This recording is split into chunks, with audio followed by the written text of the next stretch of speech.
Hey, everybody, it's Scott Leckie from Democracy Tomorrow. Today we have two special guests, two excellent authors and friends of mine who have just come out with a new book called Metal Viper, which is a novel about contemporary Myanmar or Burma. There it is right there, you can see. Published by Indies United, the wonderful publishing house that it is. And we have with us today the two authors, the co-authors of this book, Ron Schultz and Sarah Lovett. And so welcome to Democracy Tomorrow, friends. It's great to be here, Scott. Thanks, Scott. Great to be here. So Sarah, first over to you. I mean, you've written a lot of novels, a lot of books. Is this the first time you co-authored a novel with someone? And if so, why did you choose that gentleman in the middle? Well, no, it's not actually. I did two espionage thrillers with Valerie Plame.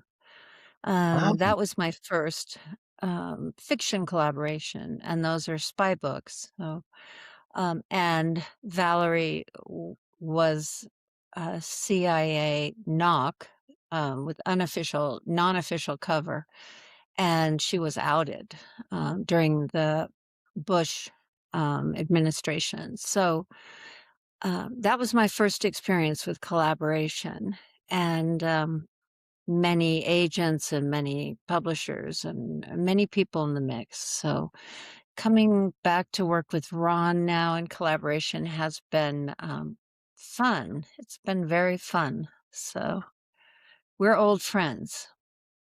I can imagine. What about you, Ron? Have you co-authored novels with others? Not novels, but I've certainly co-authored quite a bit. I co-wrote He-Man and the Masters in the Universe, the episodes we did of He-Man.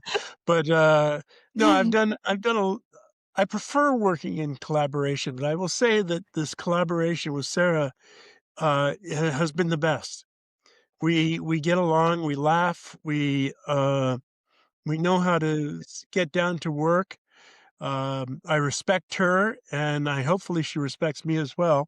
And it's been a really great partnership. How did you decide to focus on Myanmar as your first collaborative novel together? It's a good question. We, this was a book that was inspired by International Bridges to Justice, who's done a lot of work around the world. And one of their success stories had always been in Myanmar. And then it fell apart. And we thought that would be an interesting place to start this series, because it is mysterious, because it is so dark, and and Karen was the woman who was the head of the organization, was fine with it. So we decided to go ahead. The head of the organization that we've modeled, Kae Zhang, on, and Article 5. Right. And what's the name? International Bridges to Justice. And we encourage people to donate to their work, because they're what they say is that they're about restoring the rule of law and ending torture as an investigative tool. And that's the work they do. And they do it. They've done it in a lot of places, and they've certainly reduced that torture. They've created a process that actually works. Right. And what's the name of the series that you both are writing together? Kae Zhang. Yes, a Kae Zhang human rights thriller. This is book 1. Right. And you have others planned down the line, I presume. Yep, we have begun. At least we've titled the next one, and we're moving forward on it. Fire Leopard. Fire Leopard. Okay. You start to see the elements of the title, right? And how much can you say about that second book to our viewers? Well, I don't think we're prepared to say much. We're still in the process of figuring out where we want to be with that, and that partly involves our conversations with International Bridges to Justice. Although we will be focusing, I think, hopefully, putting a focus on women's rights in the human rights arena. Excellent, excellent. Now, Ron, you were mentioning that you were trying to kind of give a new genre label to some of the books that you're writing now, and that even I am writing and others are writing, called renegade fiction. How far have you spread that around? It's still in its infancy, but it's the notion is that so many of these genres are prescribed by others, and having always been a bit of a renegade, as I think Scott Leckie has been as well, and Sarah Lovett to a certain degree, I think it provides a genre that is without boundaries, and that allows for things to mix and match. And I think that's one of the things that we've heard about Metal Viper, is that people find that it's not a straight thriller or a traditional thriller. It is it mixes lots of things, and in terms of pathos and in terms of human rights and things like this that are not that get play, but maybe don't get as much play as we give it. Right. And, hopefully, I think through fiction, people can read about non-fictional realities in the world in a way that you just won't do on a normal daily basis. So, Sarah, maybe you can just give a brief outline of what the story actually is and how it unfolds and what can readers look forward to. The story was inspired by actually a real story, but it begins with a poet baker and his son, Vika, who's 12 years old, and they're arrested. This is, a baker who puts his poems into his bakings, his offerings, and it posts them on the wall. Very peaceful, gentle words, right, and poems, and this fires up the Tatmadaw, the regime, and so they are imprisoned in Insane, the real prison, aptly named. And Kae and her team, Kae Zhang, are in Geneva. That's their headquarters, and they hear of this very quickly. So in the thriller pacing, we launch into this, and within a chapter or two, they're figuring out how they're going to rescue the boy. And that is what drives them over the border of Thailand into Myanmar. And they take the landway in a car. And so we get a chance to see the landscape and enter the country and the other world, so to speak, right, by land. And their main opposition is the Viper. And he was based, as you know, loosely based on someone who has risen to great power. And it's very interesting to me because Kay is, like the woman she's based on, is a very gentle, no guns person, and very savvy at reading people and maneuvering and managing to weave and survive in and out with people who are very powerful. So it goes against the grain of thrillers where we have a bunch of guys with guns, right? Burly guns. And it's a very varied and eccentric team she takes in with her. And so the bulk of the book is then getting Vika out. I'm not going to give you any spoilers, except we do hear that elephants are they're people's favorites. So Right. I happen to love elephants. So yeah. We discovered that if you show an elephant in Act 1, you better use it in Act 3. But it's an old writing adage. Well, Scott knows it, I'm sure. But it's, this is we're being a little cagey about describing the organization because they still have people on the ground in Myanmar, and they're a little concerned that about folks in the folks in the Myanmar regime hearing about them and doing something about it. They want to keep their people safe, right? Of course. So we're still a little cagey in terms of what we're trying to talk when we talk about them and talk about her.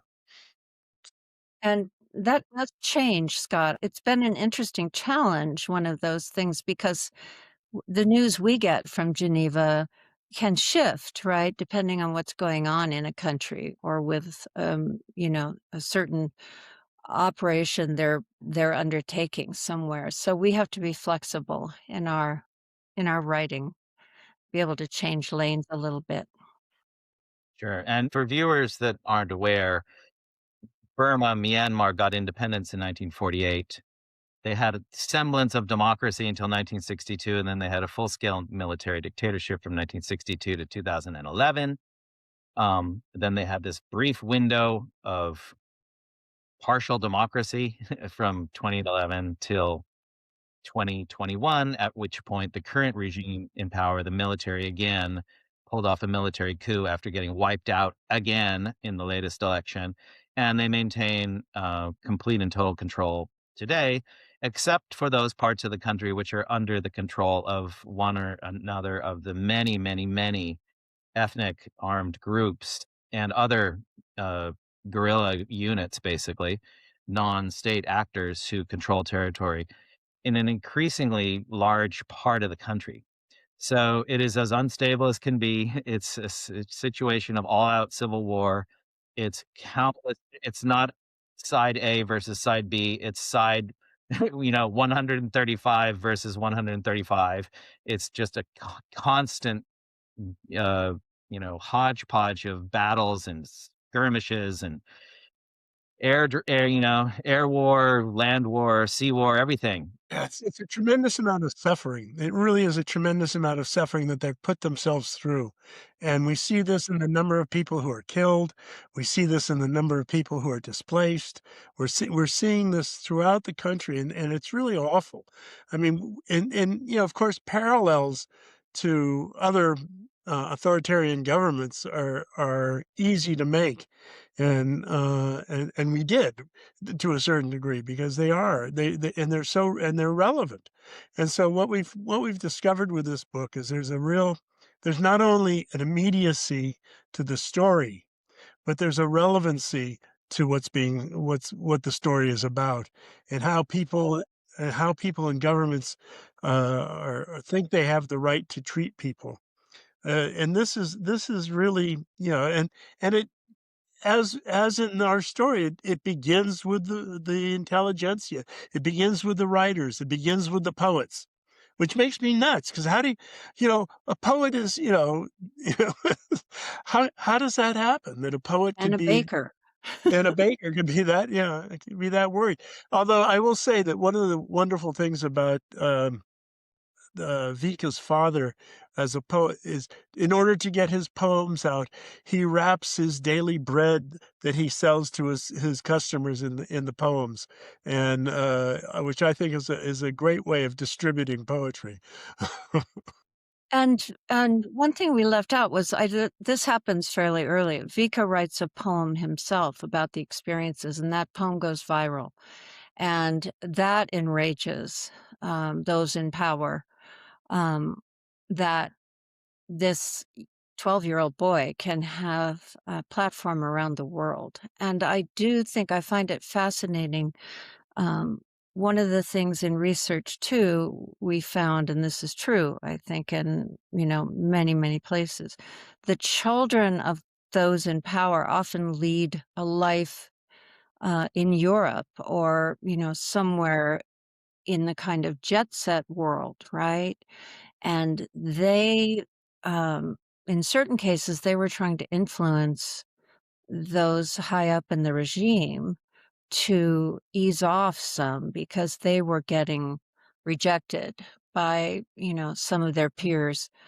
And I think social media does so many things badly and accelerates things, but it also can be an influence of amazing change and for good sometimes. Well, that's really true. And, the the current leader of North Korea, for instance, was educated in Switzerland, for tons of examples that we can give. They never stick close to home, and then they eventually, once they've learned all there is to learn, they go back and exert their authoritarian control.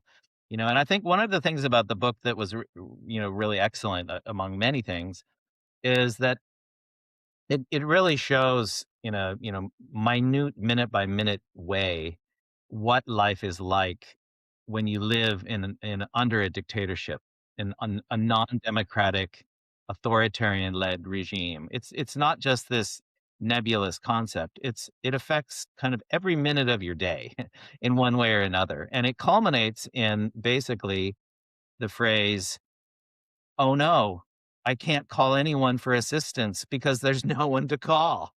And that's kind of like in an authoritarian government situation. If somebody tries to steal your property, who are you gonna call? There's no one to call because those are the guys stealing your property. If there's somebody that's imprisoning you arbitrarily, there's no one to call. You can't even access a lawyer. Your water, it gets turned off, can't call anyone. Your wages go down, can't call anyone. The list goes on and on and on. And I think it really captures, the essence of that, the horrors. It's one thing to say, oh, it's an authoritarian regime now. Oh, it's an extreme right wing regime now. Oh, it's a dictatorship. But you really have to break it down into the minute by minute chunks by which the people who are under the yoke of those powers have to live. And it's utterly brutal. And for those of us who live in a state of freedom or relative freedom, in relative democracies, I think the one where I'm speaking from is slightly stronger than the one where you're speaking from. It's up to us to remember how much good fortune we have, and that it's also up to us to draw attention, as you have with Metal Viper, to the circumstances of the 60 million people living in Burma, and ultimately the hundreds of millions, if not billions, of people across the world right now who are living under various forms of autocracy. Yeah, we certainly hope that that message, gets out, and the telling of this story is, seen on a broader like screen, if you will, so that more people are seeing it, and that it is because it does relate. It is not the same, but it does relate, and I think that that's important that we can't be afraid to look at these things. And that's the thing that is and that's what they're counting on. They, being the authoritarian government, is that you're so afraid you won't say anything. And, it's a problem with this.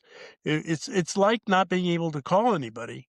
It's at the same time that if you say anything, they're gonna come after you. And you once said to me something, Scott, that I loved, is you said, "They're usually so dumb, they only find out about these things when they fall into them, that they don't know that they exist until they've already till it bumps them in the head." And so, we can only count on that to a certain degree. One more thing is that we're both very curious and excited to, write the next book and the next book, um, because, that constant desire to learn and to um, break through, resist. There's signs all over my neighborhood, resist.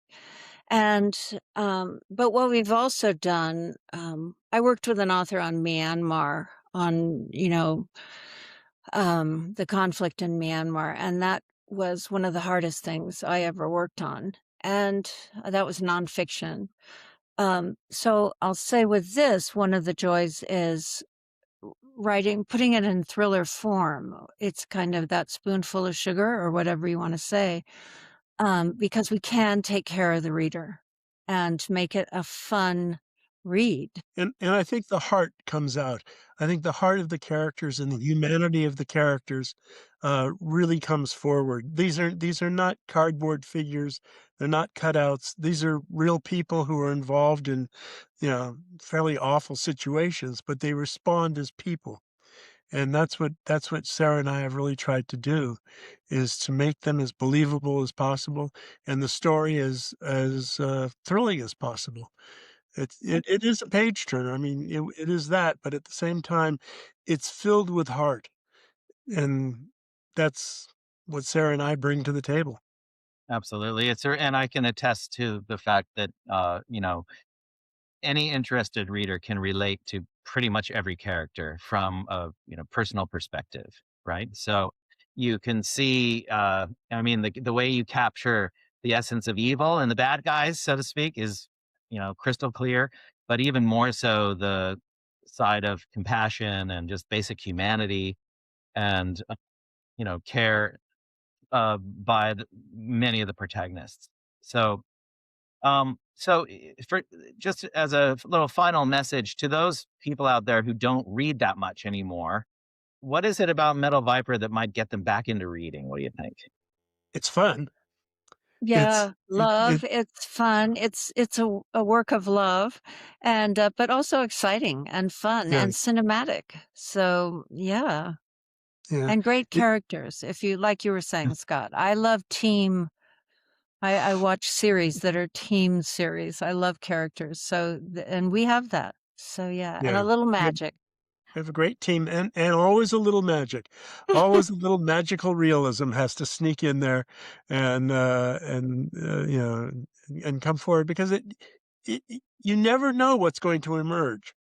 And that's that aspect of, what can emerge naturally into a story that you don't expect, and at the same time is absolutely plausible and believable, and I think that's what we've tried to cover.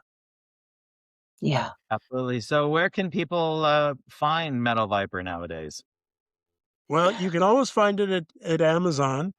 And you can find in the United States, you can find it at any bookstore that, carries books. Fine bookstores. There's a question about, right? But no, it is available wherever books are sold, as they say. Excellent. Well, any final words on Metal Viper, my friends, before we call it a day today? Buy it. I wanna say, may the bad guys, get karma. Absolutely. Well, let's hope that this new genre of renegade fiction, of which Metal Viper forms a key part, really becomes something, because I certainly hope it does, and think it will, because the information is out there for anyone who wants to find it about any bad situation in the world, in any sector, whether it's nuclear arms or climate change or military oppression. It's there, but nobody reads it virtually. A handful of people read it. And, I know it's your hope, it's certainly my hope that this treating a non-fictional world in a fictional way is a way to grab people and get them interested in, real world suffering, which is going on this very second that whoever you are watching this, there are millions of people in Burma who are not able to live the full lives that they deserve to live because of the political situation in that country. And that should simply not exist there or anywhere else. All 8 billion of us deserve a lot better than most of us are getting. And it's certainly my hope that Metal Viper and books of a similar nature really have an impact in changing the real world. Great. So, Great. Well, thank you, Scott. Thank Raj, you. thank you. Sarah, Lovett, thank you very much. Congratulations on your magnificent tome. And we'll be with you soon. Thanks for watching. There it is again. Thanks for watching Democracy Tomorrow. We'll be back soon with another episode. Please like and subscribe. See you soon. Bye.